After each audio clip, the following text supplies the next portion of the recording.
الموضوع ده اكيد ان هو يدمر حياتك انت وابن خالتك. دي اشهر جمله في حوار المقارنات ده. هو مبين لك بس حته اللي عايز الناس تشوفها. من الاسباب الرئيسيه اللي بتخلي فئه كبيره من الناس ان هم يخشوا في اكتئاب. انا لازم ابقى احسن من فلان في كذا، انا مش عارف ايه.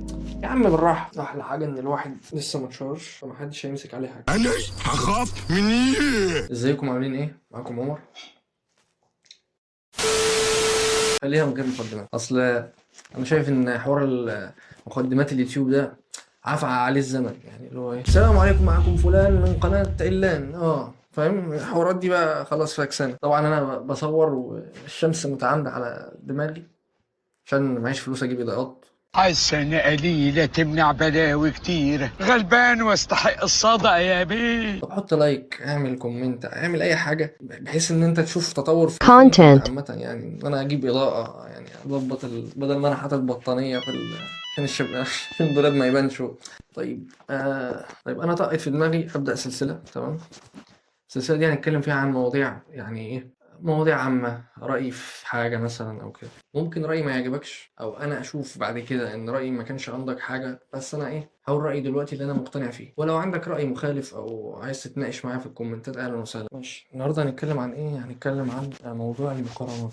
صدقني انت لو مركز في شغلك مش هتلاقي اصلا وقت تفكر في موضوع المقارنات ده، لان المقارنات مش هتقدمك، يعني بالعكس هتاخرك اكتر ما انت متاخر اصلا. لان طبعا عارفين ان الموضوع ده بيستنزفك في طاقتك، ان انت دماغك، انت مثلا عملت حاجه فلان عملها احسن منك، او فلان مشهور مثلا، او فلان معاه فلوس، او فلان فاهم، فانت تقعد تقارن حياتك بحياته، ظروفك بظروفه. الموضوع ده كفيل ان هو يدمر حياتك. وحوار المقارنات ده من الاسباب الرئيسيه اللي بتخلي يعني فئه كبيره من الناس ان هم يخشوا في اكتئاب. ان هو بيقارن حياته بحياه ناس تانية، هو بس شايف حياتهم من زاويه معينه، الزاويه اللي الشخص التاني ده موريها له، ان هو مثلا ناجح بقى، معاه فلوس، مشهور، مش عارف ايه. هو مبين لك بس الحته اللي عايز الناس تشوفها، فانت بتشوف ده بس، وبيبقى عندك ستيريوتايب في دماغك، يعني بتاخد عنهم صوره نمطيه ان هي دي حياتهم بس. يعني انت لا بتشوف المشاكل اللي بيمر بيها الشخص ده، ولا الحاجات اللي تعباه في حياته، ولا عيوبه، ولا اي حاجه. انت بس بتشوف الحته الحلوه بس. انا بس هتكلم في نقطه معينه، نقطة انت وابن خالتك. دي اشهر جملة في حوار المقارنات ده، اللي هو ابن خالتك جاب مجموع احسن منك، ابن خالتك سافر، ابن خالتك مش عارف ايه. طيب في حتة المقارنة في توجهين. التوجه الاولاني فكرة تقارن نفسك بنفسك، وان كل واحد له ظروفه الخاصة وقدراته اللي على اساسها هيوصل لحاجات معينة. ممكن واحد تاني ما عندوش نفس الظروف، مش عايش في نفس البيئة، ما عندوش نفس القدرات اللي هتخلي فلان ده يعمل زي ما فلان التاني عمل. فالتوجه ده من الآخر يعني كل اللي هو عايز يوصله، ما تقدرش تقارن نفسك بأي حد غيرك انت. انت وامبارح، انت وبكرة، يعني نفسك امبارح ونفسك النهارده ونفسك بكره ونفسك بعده. دي الحاجات اللي انت تقدر تتقارن بيها. يعني انت بتقارن نفسك بنفسك، ان انت بقيت احسن من امبارح ولا لا. وان انت ما تقدرش تقارن نفسك باي حد تاني، لان مفيش معايير للموضوع ده. لان انت مثلا هتلاقي فلان احسن في كذا، هتلاقي فلان بيعرف يلعب كوره، انت بتعرف تلعب باسكت مثلا، وهكذا بقى. فمش هتلاقي معايير عادله يعني ان انت تعرف تقارن. هتلاقي لما تحط ده مع ده في مقارنه هتلاقيها مقارنه ظالمه، لان انت ظلمت المميزات اللي عند ده وظلمت المميزات اللي عند ده. فمن الاخر كده ده هيحس ان هو معيوب في حاجات، وده هيحس انه معيوب في حاجات، ومش هيشوف المميزات اللي عنده. طيب التوجه التاني يقول لك لازم تقارن نفسك باللي حواليك، بحيث تشوف ايه اللي عندهم مميزين فيه فتحاول تعلي عليهم، وان انت تبقى اشطر منهم في الحاجات اللي هم بيعرفوا يعملوها، وكمان تبقى بتعرف الحاجات اللي هم سوبرمان يعني، وكمان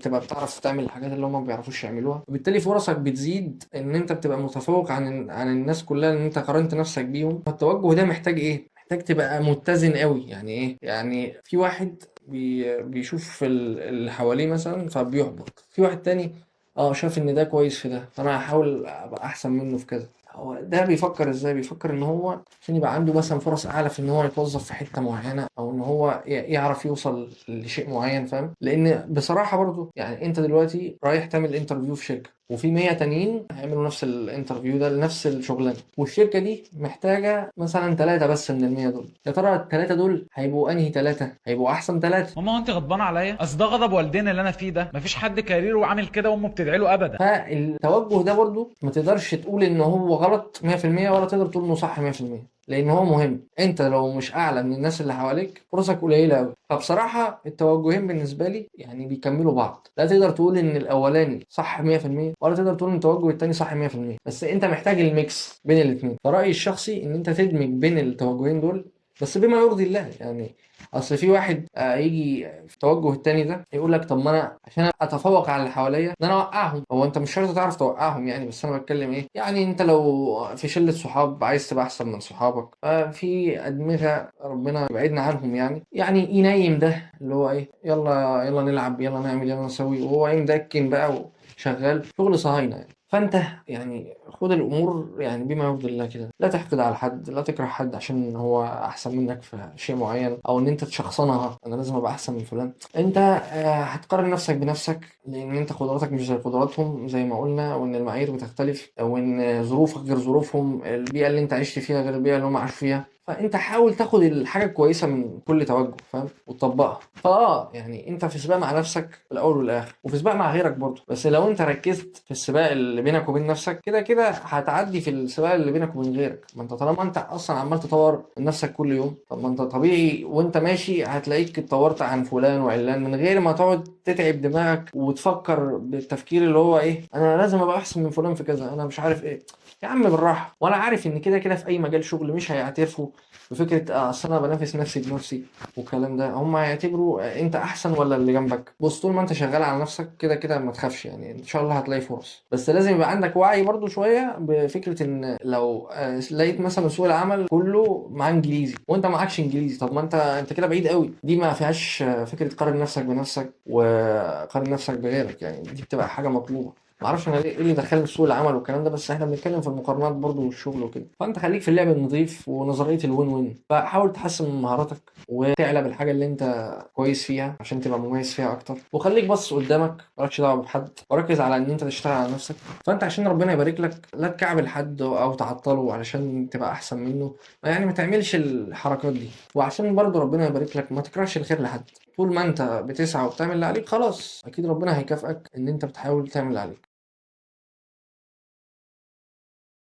انا عامل القناه دي ليا عامه يعني، انا بحب صناعه المحتوى يعني هنزل فيها الايه الحاجات اللي انا بحبها، فهتلاقي المحتوى مش ثابت، هتلاقيه متنوع يعني. انا كنت بس ماشي في سكه فلوجات، حتى الفلوجات دي مش مقتنع بيها قوي بصراحه. المحتوى اللي انا هنزله هيبقى ليه فايده للناس او لا مش عارف. هو انا هنزل الحاجات اللي انا بحبها، هو اكيد هنزل حاجات مفيده، بس ممكن برضو تلاقي يعني حاجات تانية مش مفيدة. فانت يعني براحتك عايز تتفرج عايز تشيلني. بس بصراحة من الحاجات اللي انا ممكن اكمل فيها فكرة التحديات. فانت ايه عندك تحدي ارزعهولي في الكومنتات. طبعا بقى ككواليتي فيديوهات انا بصراحة مش راضي لا عن المونتاج ولا عن جودة الفيديوهات، لكن يعني انا هدي نصيحة لاي حد، وانا اصلا لسه ببدأ، بس انا هدي نصيحة لاي حد لسه ما بدأش وعايز يبدأ في اليوتيوب عامة او في اي حاجة. بص انت عمرك ما هتبدأ بيرفكت، عمرك ما هتبدأ زي الناس اللي انت بتشوفهم بيجيبوا مليون مشاهدة على الفيديوهات والمونتاج اسطوري بقى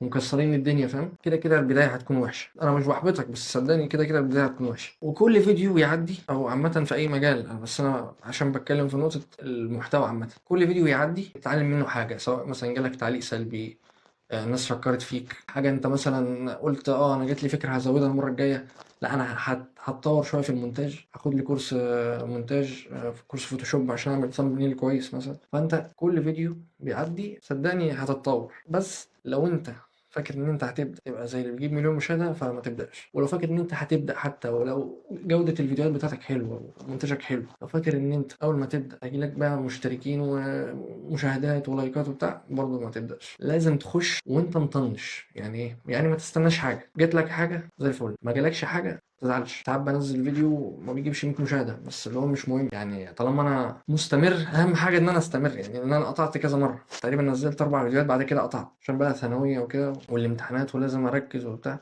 ممكن برضو نبقى نحكي قصه الثانويه دي في فيديو تاني. فانت لو عايز تبدا يوتيوب ابدا على طول، ما تستناش تبقى جاهز او ان انت يبقى منتجك جامد او يبقى عندك افكار خرافيه. لا يا عم ابدا بالراحه وكل ده هيجي.